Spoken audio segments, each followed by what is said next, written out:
Hello everyone. I hojikse Singjamei 𝚙𝚑𝚒𝚗𝚗𝚏 store amakak nongna hangdokjaba Vadilal Singjamei da leiba store amakak mayam introduce tawjage ado si store se aibu yam nusibiba aigi inaunupi Rosni balagi store ni ado aina se yam nusije angang se ado da mana aise visit tawbiro se amtang ice cream ke gadom ta taste tawbiro na haibadagi aise ngasi se thabak achimba mayam kaithoga mateng tong se changamage na hatu tu changi ado mayam ai hojik mayam di sa mayam taste tawrabra di khangde wana ingoda bizari se ice cream cake hai black forest ke ado hawbra yengage ko mayam se ado mayam di saram no mare dum phung chadri ba ko no male tangenge hawe mayam su thum loi di yam thum changam de bai mayam se soina sidagi Vadilal ice cream se cake tagi kai mayam le si mayam jantang mayam na taste tawbina bagi tanja da laraga naksuna e Singjamei da ko ice cream is taste tawragi ko mayam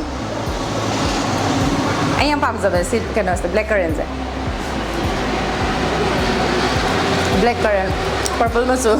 ena purple machu da haibadum ado si mayam taste tawbam dang lakpiro naksuna e Singjamei 𝚙𝚑𝚒𝚗𝚗𝚎𝚗 da leiba adum highway adu si ice cream ki phangbada si store se natana atopa amaso highway pan koba kano musu dukan musu moine attach tawe siga loinena mayam pan janing ba khopa habdi lambi su highway su oirabani na easily sorong mapan da leibo oye ado mayam adum sidagi ice cream ju phange pan ju phange mayam lakpiraga sidagi item mayam se try tawbiro lao haisage nasai aina mama da panjakhiba aini am nusije haba inaunupi Rosni balai da leijare mayam magi store da lakpiraga ice cream ju phange aduga mostly night time da mayam na thengba kaiga yam chaluraga yumda halbo matam da kwaga sani ko yarsu si highway pan sida Singjamei 𝚙𝚑𝚒𝚗𝚗𝚏 kai da leiba highway pan sida su changbiro aduga fresh juice ju phange moi se yam phabana dum day time da kai da khoina juice hani ko matam da inak nakna Singjamei da lakpiraga juice su phangani ice cream ju phangni every item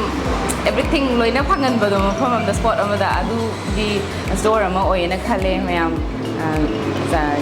yaragadi sidasu dum visit tawbiro haijaninge mayam yum nungaiba paw amana si store sida lakpa matamda